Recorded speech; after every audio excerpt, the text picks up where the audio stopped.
Harris County is approximately 1,800 square miles, and we cover the entirety of Harris County. We set out about 300 to 400 traps a week and bring those mosquitoes back into the laboratory and test them for all of our mosquito-borne diseases.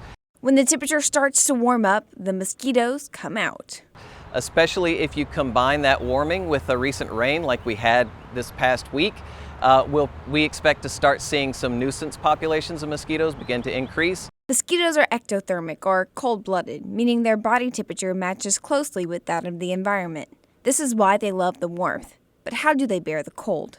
They go to areas that are warm so that they won't freeze, so they go down into storm sewer systems, they get up against houses. And it's only the ladies we need to watch out for. Only the female mosquito feeds on blood. They have their preferences, of course. Some species prefer large mammals, some species prefer people, the Asian tiger mosquito being one of those. But on a day-to-day basis, they get their energy from the nectar of plants. It is true that mosquitoes prefer some people over others. The exact reasoning to why? Still being debated. But the main thing they're sensing is carbon dioxide. At a distance, they kind of see large objects, then they sense the CO2, and then as they get closer and they land on you, then they sense the heat and the body chemicals, and then that's whenever she decides if she wants to feed or not. Let's talk about what keeps them away. DEET is the most common repellent.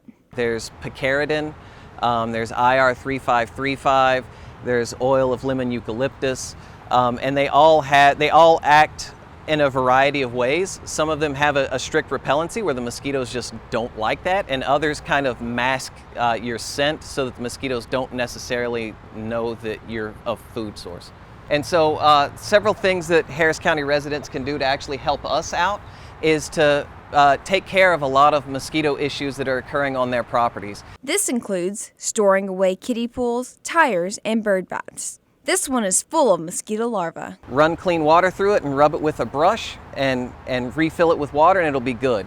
The key for residents to remember is to eliminate any water that stands for more than 5 days. You may have never seen one, but I'm sure you've heard of these trucks spraying in the middle of the night. They spray an organophosphate and a pyrethrin-based product. Harris County Public Health will treat for adult mosquitoes under 2 conditions, and that is if we have confirmed mosquito-borne disease activity in an area, or if we have a declared disaster and the mosquito populations are interfering with the response and recovery efforts. These are vetted by the EPA and kept under close record. Just so that we can make sure that we are applying the exact amount necessary to kill the mosquitoes and not harm anything else. Coming up next, we do find West Nile here in our mosquito populations on an annual basis. It's an endemic disease here in Harris County. we talk about the dangers and symptoms of mosquito-borne diseases.